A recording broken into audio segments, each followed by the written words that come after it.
Well,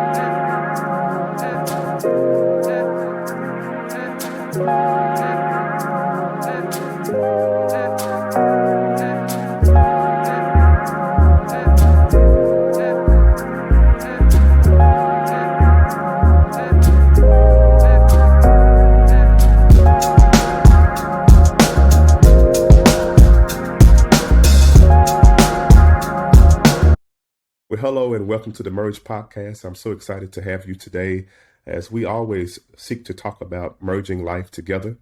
And so I have a good friend of mine, call him my brother from another mother, but his name is Celo Green. Thank you. I know we're going to have a funny podcast today. And so he is the owner of Crown Studios, CEO of JXN Music Group, and I'm sure he's going to talk about that, and the producer of many well-known recording artists, in which we can talk about later as well. But I would love for him to tell you a bit about himself and then talk about his morning routine. Awesome. That's a really awesome way to lead in, actually, to talk about morning routines. It's super important. Today is a strange day because of the weather, and I don't know when people are gonna watch this or see this or hear this, but I actually am at home because I had to shut the studio down. There's a bunch of tornado warning things going on. So I'm surrounded by my son's toys. So if I get distracted at any point, it's because there's like irresistible dinosaurs scattered all over the house. So I would say my morning routine today has been pleasantly disrupted. So Mine too. Yeah, I'm just glad that everybody so far that I've checked on, everyone's safe. So these things are strange, aren't they? It's like sometimes it's, just goes right over top, and then sometimes it can just reset people's lives entirely, like knock everything out of balance. So we just got to be ready for it. Yeah, prayers for everybody if anything like that happens to them, because that's a challenge. It's definitely a challenge. That's true. Well, tell me how you started. Tell me how the Celo Green comes to be the great Celo Green. The great. Oh man, I don't know if I deserve all that. I try to be great. I definitely try. Yes. I think that the journey is super important. So definitely striving for that. But my story is a little bit all over the place. I don't know how far back do you want to go, Zach? Well, I think I want you to start from how did you start in music, and then go into your connections as pertains to how you got connected into the music world, and then talk about what do you see in the future as pertains to music within yourself and where you're trying to go with the new project that you have that I'm sure you're going to talk with us about. So. I'm excited about all of it. Yes. Music for me starts at the beginning. I always tell people I don't remember learning to do music. It just was always around, and that's a common thread for a lot of musicians and producers. And I think that's not super novel for me to say that, but it is definitely the case, cliche or not, in my life, where I tell people it's like you don't remember learning to speak your first language. You don't remember learning to do music. Like they just kind of always grew up together. And so I had guitars around the house, or I was always fascinated by listening to my parents' records and the things that they had, and thinking about, well, how does this part of the music match with this part of the music, and what would happen if you took this drum out? Or so my mind was already kind of thinking about those things. And my mom tells this story that I used to have concerts in the house. I had one of those red wagon things, and I would load it up with all my stuffed animals and like roll it around the house, and I would array different like locations to do shows. And my mom says I would give her and my dad tickets to all the shows and charge all my stuffed animals to come and see. And so the concept of like music, whether that's writing, songwriting, and playing instruments, or now a lot of what I'm doing is more on the business side as well. Yeah. That stuff has been around and kind of with me from the beginning. So, yeah, it was kind of predestined. It was predestined for you to do it. You could maybe say it's in a design, if it's by design. If you want to call it that, by design.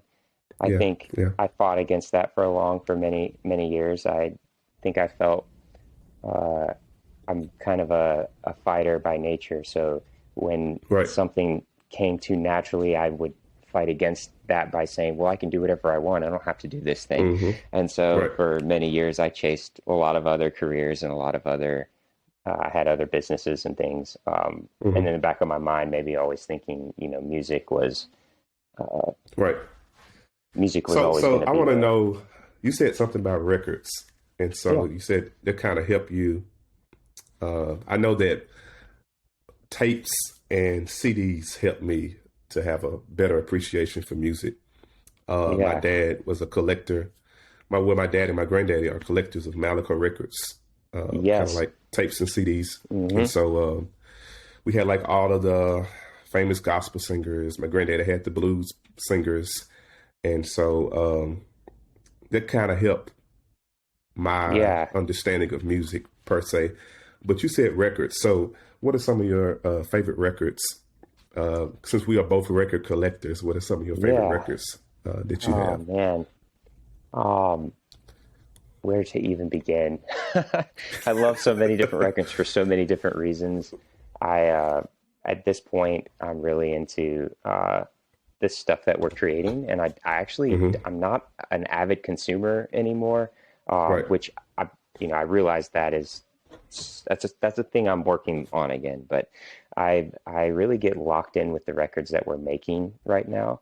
So, that's predominantly what I'm listening to. But I mean, what was around the house growing up was a really eclectic. Yeah. What was around the house that was like for my mother? For my mother, it was Whitney Houston. Oh yeah. So Whitney Houston and Teddy Pendergrass. The Jackson 5. So those were around her house. So those records, but then also things like weird stuff like maybe some Eagles records were around the house, or like hopefully my parents don't hear this because I'm throwing them under the bus probably, but like we had Celine Dion records that I used to belt at the top of my lungs, like just everything. And I think because of where I grew up, which is was in Papua New Guinea, so we didn't have a lot of access to things that were as they were happening contemporaneously. We had friends that would send stuff overseas to us, but we didn't have. It wasn't as easily like you could decide that you liked this and then go out and get that kind of thing. It was more so this is what was available. So I think how that shaped me was the way I approach music is very much. I get attached to certain feelings and not necessarily, it's just very easy for me to find those and things that like maybe on face value, I may not be crazy about a certain genre, but I'll find a feeling in a certain chord progression in the verse and latch onto it. And as soon as I have a feeling, I can relate to the whole song now. So I think maybe that's part of where, for me, the incessant need to hop in multiple genres all the time. Maybe some of that comes from my early childhood of not really being able to pick records. Instead, just kind of whatever records other people sent us, I would just find the things that I liked about those and then spend a lot of time daydreaming and thinking about how I would make my favorite version of all these, take my parts that I love of all these things and put them together. So I know about the records, and then you said the piecing from different genres. So what about you living overseas helped you culturally through the music that they have or had to help you kind of shape your appreciation for diversity of music? Say it like that. That's an awesome question. And it's something that's like really, it's like right next to, it's like right in between my heart and my soul. It's like right there for me. And I think in New Guinea, specifically in the place in New Guinea where I grew up, there was a lot of reggae music, and then where I went to boarding school, there was a lot of hip hop music on the radio. And so no matter what I was listening to, I whether I was in the tribe or whether it was at the boarding school, I got into rhythm in a really intense way. So even when I think about something like a melody, I hear those things rhythmically orientated in that. And for me, like, the one thing that probably ties what I like about music across the board is the movement that inspires. Right. So if it you know, something makes me do this, or something makes me do this, or does it make me do this, or how does that rhythm move my body? And then that, like, as long as there's that kind of connection going on, and that doesn't have to have drums to make movement. Like, melody can make movement, you know, chord progressions can make movement. But as long as it's creating movement, I really I can connect to it. I can find something. And I think maybe growing up in a tribe and then going to an international boarding school and being exposed to a lot of things, like just a lot of different styles, whether that's something that's hot in the Middle East or something that's hot in Europe, or something that's hot in like Afrobeat style or reggaeton, or then you mix that with like an Indian like sitar, or I love like abstract conglomerations of feelings. As long as it makes me move, there's something that I can connect to. So I don't know if that answers the question. That answers the question, because that kind of speaks to what I try to do in my classroom with my children, is provide them with a global understanding of music, in which we call so beautiful. Yeah, which we call world music. And then when you were talking about, well, I don't need the drum. Yeah, we don't need the drum, because our body is a percussion instrument. And so we can use our body in various ways to express what we feel based on the music that we hear. And that causes us to move our body and stuff like that, which brings us into the next segment of what I want to ask you, which is when you first started as a producer, what's something that was more challenging than you expected when you started in the world of producing? What was something that was challenging to you? That's another excellent question, sir.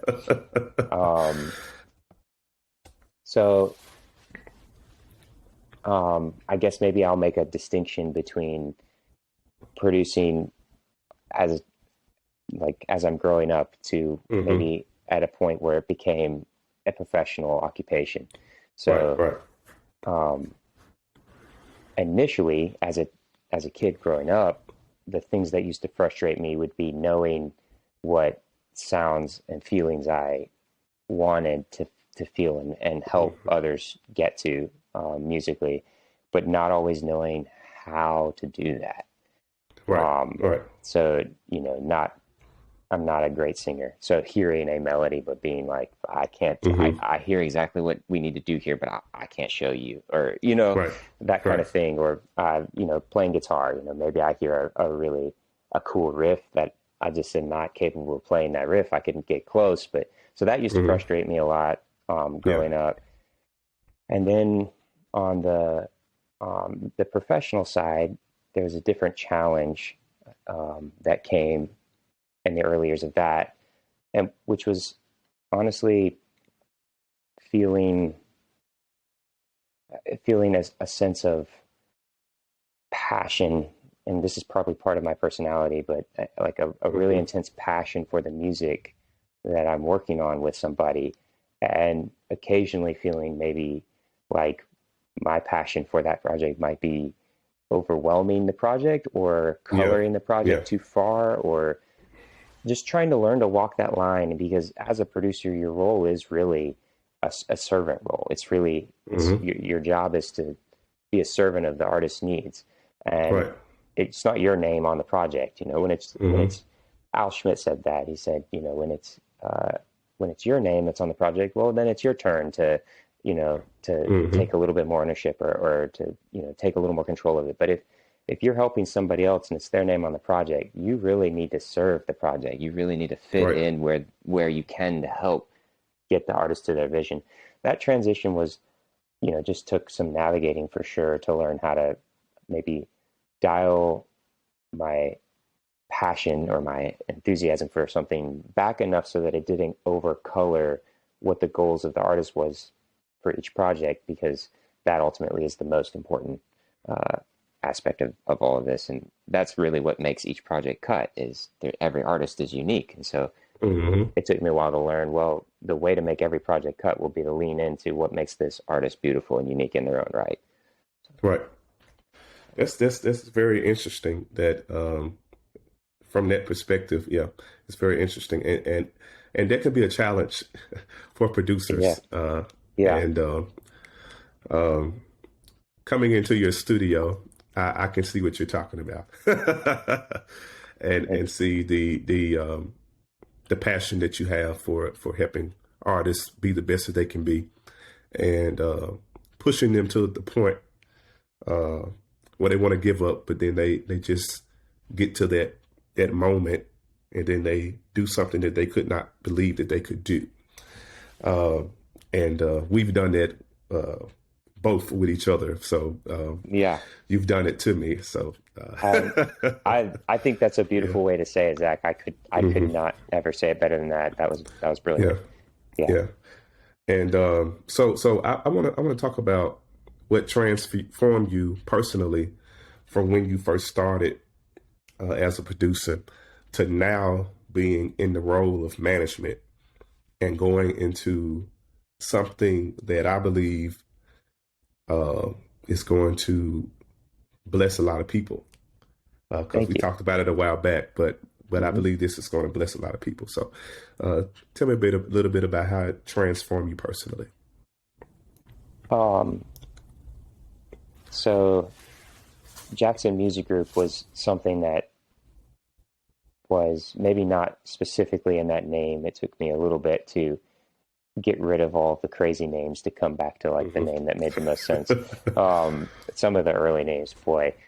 Zach, quick side note, I found an original business card that I had from like 10 or so years ago, and literally I'll show you. We're not going to talk about it. It's too embarrassing to talk about on here. I'll show you in the next session. It's incredibly embarrassing. I say that to say, yeah. But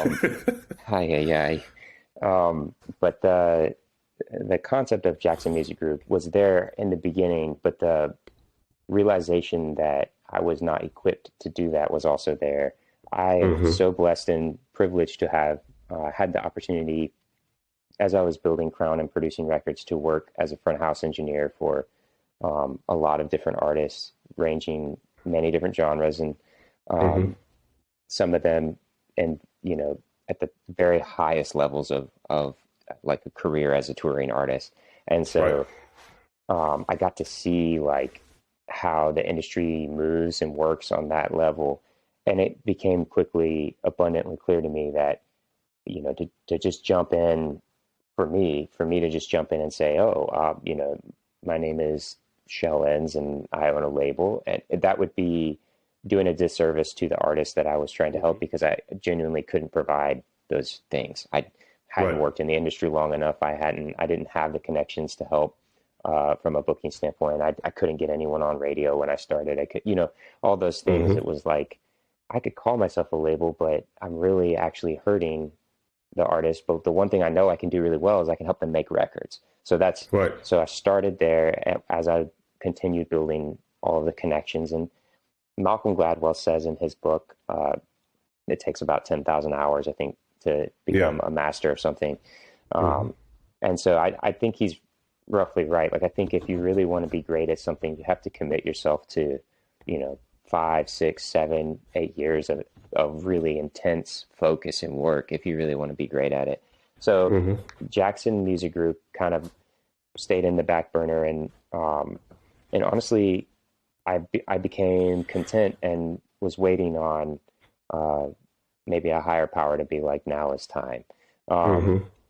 And I just kept working as hard as I could and helping as much as I could, trying to help people make what the records that they want, what their vision was for the records. But we kept running into this thing where we would make these records that I believe were competitive anywhere. They were incredible, like just hair on your forearm stand up records. Love them, but we put those out and we weren't feeling like we were able to connect those records to the fans. So something was missing. And so, you know, we felt like time and time again, here are these amazing records. How do we get them to the right people to hear them? And so the label thing in the back of my head, just, it never went away. It was always like, I think this is the solution. I'm sure this is what we need to do, but it doesn't. I'm just a gut guy, and my gut is just telling me now is not the time. Now is not the time. Well, a couple of years ago, I was really focused on producing records, and I really wanted to make a country record. I had never made a country record before. Didn't understand country music, but I thought this is this is the last genre on my checklist. I really want to produce a country record, and so I started putting that energy out there. I started talking about it, and I kid you not, like I think less than 2 weeks from me making that, pushing that energy out and saying I want to do a country record, a guy named William Cook calls me, and he goes, "Hey," he goes, "I got your name from so and so, which is an artist that I worked with, Dylan Davis. We've done like a CCM record." And you know, we've got this really awesome opportunity, and it's like, we need this turned around in like a week, like track, mix, master. We need it done in a week. And he was like, "Can you do it?" And I just remember hearing him explain it, and hearing that's a country record, and thinking like, okay, like this has got to be a God thing, because like I just put this out in the universe, and I have no idea how I'm going to get it turned around in a week, but I'm not about to walk away from what I asked for, you know? So, so we got in the studio, we did it, we knocked it out, we made that record. I ended up really, really connecting with Wesley Walker, who's the artist, and William, who was managing Wesley. So William Cook and I kind of stayed in touch. We ended up getting back together and working on the EP for Wesley after that, at which point, was like a 3-song. We did a lot of the songwriting and all the production and everything, and just had a great time with it. And I got to know William a little bit better, and he's just a really awesome guy. Like I explained, he has like he is the battery of the Energizer Bunny. So he just has this overabundance of like positive energy it's really contagious. It's really cool. And I could just see that he was crushing it with Wesley. And so he called me and was like, "Hey, I've got this idea in the back of my head about, you know, have you ever thought of doing a label?" And other people had asked me this, and I'd always told them like, you know, yeah, that's something that, you know, I know that's a huge need in the area, but I'm just honestly not equipped right now to do it. But when William called, I kind of thought, well, maybe, you know, now's the time. So I said, "Well, William, let me just stop you right there." I cut him off. I said, "Everything you're talking about has already been like in the works for 10 years, and we've got a plan, everything. Come into the studio, let me explain." And so William came in, and I kind of showed him the vision of it, and it lined well with his vision. And so he came on board to the label at that point, and we brought in Wesley and Paige Deneen at first. And it's been rocking and rolling since. You know, we got Wesley, Paige, Dear Silas, Little Law, and an announcement coming soon. And yeah, and the idea of the festivals kind of came through that as well. I can say like the festival concept of what JXN Music Group does, a lot of that we can pen to Mr. William, to his genius. I think he called me one day and he's like, "I want to do a festival. Can JXN Music Group do this?" And I was like, "Sure, why not?" So we did, and we kind of hashed out this formula of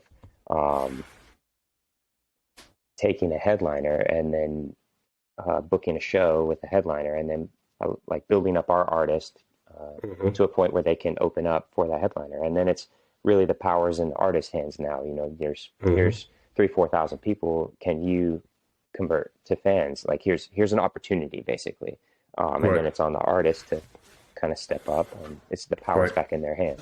And so that's sort of a fire hydrant version of how the transition came from, you know, producing records and engineering records and owning a recording studio. And so now the label is full steam as well. And we don't do a lot of shows.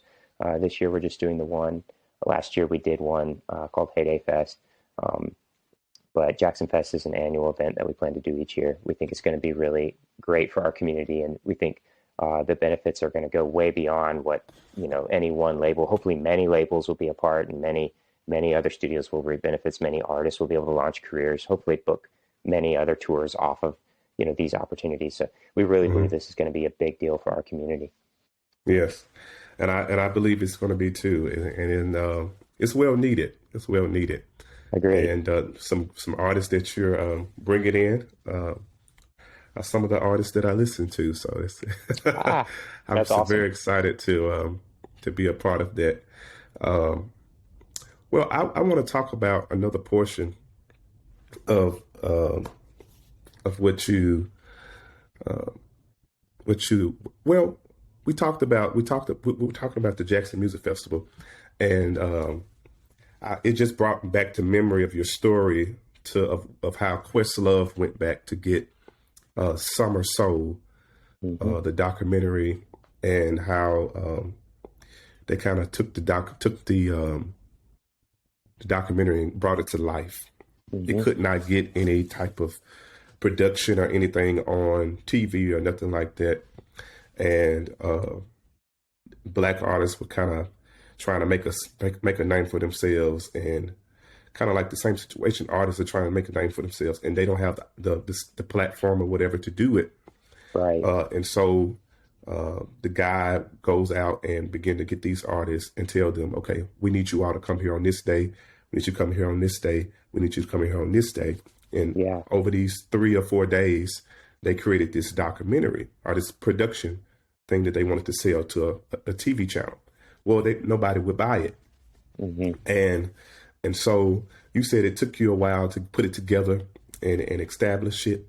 And now it's your time for it to happen.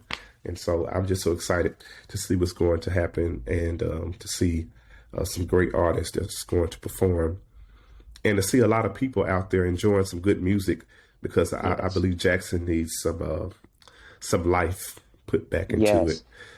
Zach, and, can I jump in on that? What you just said, I think you had some really amazing things that I completely resonate with. I think the idea of that, I think that focus is correct. And I hope that that can come across. I hope people can resonate with that too, because at the end of the day, if our artists, which I believe are incredible in our city, and honestly, in like every genre you can think of, so many genres, that the talent is so diverse that we honestly couldn't squeeze it all into this. And we've really tried. We tried really hard. But there's next year and the year after that, we'll continue to try and have as much of an open, big hug as we can. But I think what's really important is that the focus is on the artists, and that this is really orchestrated and built as a platform to showcase what is already here, and then intense hard work that these artists are already doing. And I think what I hope doesn't happen is I hope people don't feel like Jackson Music Group or Jackson Fest as something that we're doing is any kind of weird attempt of us to like start something in our city, because I genuinely believe like all of this shit is happening here already. Like, it's incredible. The talent is amazing. We are a part of that community, and we're trying to do our part to show what's already happening. So hopefully that message gets out. And it just attaches itself to the movement itself of music, and allows us to see a different light on how music, the collaboration and the community of music can merge together. Podcasts can merge together in one group called the Jackson Music Group, and develop something that is diverse and shows the love and the ability to be amongst each other and enjoy music, diverse styles of music. So EDM and rap and country and blues, all those different things under one roof. And it's nothing like being amongst people that love what you like to hear as well. I love it. So that's the great thing. Yeah. Well, I want to know who are some of the people that you have worked with and what did you gain from being around them? Man, that is a loaded question, Zach. I think in one session, maybe somebody asked a question like I dodged it in that session too. I don't mean to be political about that, but my nature can't I can't scale it. Like I'm just not designed that way, not knit that way. I'm all in or I'm all in somewhere else. Gotcha. So if it's somebody that I've had the blessing of working with on a record, that's all of me. Like I put a piece of my soul is in that record. And, I just approach life that way. That's just how I am. So there's no way for me to I would feel supremely I would feel like I'm going against my nature to try and list off, because I would be like, we'd just be here all day. Cause I would never be able to leave someone off that list, cause I believe in everyone that I get to work with. So yes. Well, I see where you're coming from, and I understand that notion, and so I'll leave it now. If you have specific questions, I could get into that. So I know that you and Dear Silence are very close. Yes. So super close friend. Love that guy. And I wanted to know, how do you all kind of develop records together? What is the magic behind it? And well, then Silas is the magic, 100%. Okay. Yeah, Silas is the magic. Yeah. We can go on to the next question, because I love creating with him. Yeah. And I want to know my other favorite artist, J. Cole. How did that come about? So, yeah, absolutely. Yeah. J. Cole is, in my experience, super humble. When I worked with him, reached out his hand unassumingly. It just said, "Hi, my name is Jermaine," and I said, "Hi, my name is Shell," and we started working together. So that to me speaks volumes of his caliber. And I did some live shows with him as a front of house engineer, and they were honestly just a ton of fun, and had no issues at all. We had I think there was one thing he did that was really fun. One time we did a show and everything was done, and we finished sound check, and he was leaving, and he goes, "What if we put some Edison bulbs, hung some Edison bulbs from the ceiling?" And it was just this random thing. But I remember thinking that's it. That's brilliant, because that was one more thing that we could do fairly easily, and it would make it a little bit better. But that's how he always was thinking, just, what, if a new idea that could make it better came into him, let's just do it. Why not? Why not make it absolutely the best? Right. So keen on detail. Yeah, absolutely. You can hear that in the music. So, very, and Silas is, I learned more from him musically than almost anybody I have the pleasure of work with, because he's just so talented about things are so precise for him. We could sit there and I could be like, "Man, what do you think of this bass line?" And I'm just vibing out. I'm feeling it. And he'll be like, "Yeah, it's good. What if you move this one note to the," and I change the note, just trusting, just part of me is I don't want to change the note. This is the shit. I'm not changing the note. And then I change the note, like he says, and it's my mind explodes. I'm like, "Yeah, you were right. That's way better. Let's record it like that." So same thing. I feel like staying open to ideas and always being willing to no matter who's got the idea, throw it out there. And if it's let the best idea prevail, and be willing to be vulnerable. Just throw the idea out there. That's an important thing that people need to know, is to be open and to be vulnerable in the moment. Brene Brown always speaks about the power of imperfection, and how we have to not be so much of perfectionists, but coming to the moment with imperfection and be vulnerable in that moment to know how we're going to get to the next place or what we're going to do to make major impact. I love that. And so that others can be touched as well. And so, we're coming, yeah. And so we're coming to an end, but I have about 3 questions for you. But if you could have coffee with anyone, who would it be with and why? My wife, and because I just really want a little bit more time with her than what I get, and she's the best. So yeah. Yeah. Well, let me hurry up so you can go get that coffee with her. I think she's probably done with coffee for today. What time?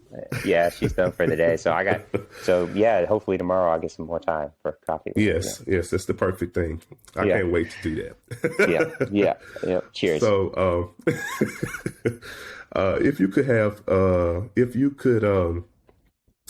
if you could recommend a book to read for someone that's starting out in producing or maybe doing management, and trying to, manage a particular artist or manage their business because you're an entrepreneur, what are like 2 or 3 books that you would recommend that someone should? I'm so glad you said 2 or 3 because 1 would be impossible. Yeah. There's a book by Mark Batterson called In a Pit with a Lion on a Snowy Day. That is a great book. It's going to help probably 1/10 of the people that listen to this because it'll resonate with their personality type like it did for me. But for those of us that are kind of geared this way, it's might as well be essential life reading. It's so good. I think How to Win Friends and Influence People is a great book on how important humility is. I think that book really helped me transition what we talked about earlier from how to like pull my energy back to understand what my role is to like actually help promote and push, showcase the artist and their vision. I think I learned a lot of great lessons from that book. Dale Carnegie wrote it? Dale Carnegie, yeah. Yeah, that's a fantastic book. There's like 3 or 4 right on the edge of that. Go on and tell them. Let's see. And they're all for different reasons. I mean, to be honest, the same kind of lifestyle reasoning, I would highly recommend the book of Proverbs. I think there are some concepts in there like the beginning of wisdom is to want wisdom. And that should be something that we just sit and chew on and meditate on every day. Right. So I think that book has a lot of really beautiful, amazing, challenging things. There's another book called Getting Naked, and I can't remember the author, but it's a business fable. It's got a blue cover. And it talks about, being willing to be vulnerable to the process. That I think if you're wanting to be an entrepreneur, if I had to classify those, like if you're wanting to be an entrepreneur, the Getting Naked book, it's a blue book. It's called Getting Naked, a Business Fable. I would highly recommend that no matter what area of business you're going into. If you want to learn how to have a authentically helpful personality, I would recommend How to Win Friends and Influence People. I think the title makes you think it's going to be about dominating, but it's the inverse of that. It really helps. I think it helps people understand how to serve the needs of the people around them, which helps everyone move forward. And then the other book, In a Pit with a Lion on a Snowy Day, I think that's more of a personality. Like how do you want to attack life? Like how do you want to find fulfillment and get something out of life on a personal level? I would recommend that. So those are just 3 books, or 4 books, including Proverbs off top. So yeah. I got you. And I will add on to that Brian Zahn says that reading a Proverbs a day helps you to continually have personal development and balance in your life. Beautiful. And so it brings you to your closeness to yourself and also to God himself. And so, beautiful. Yeah. Yeah. Well, my last question, in which I like to ask every person, is what does merge mean to you? What does merge mean to you?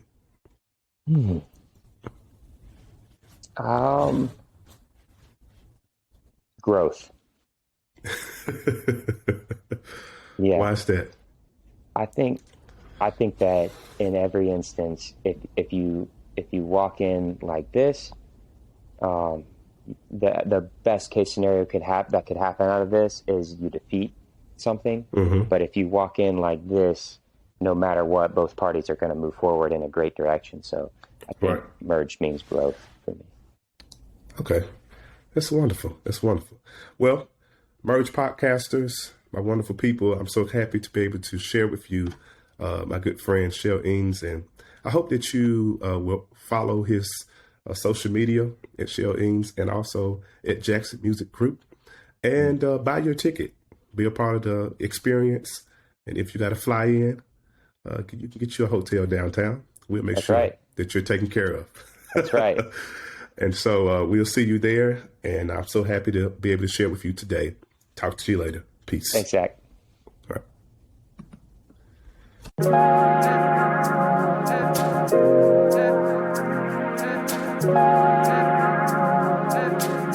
right.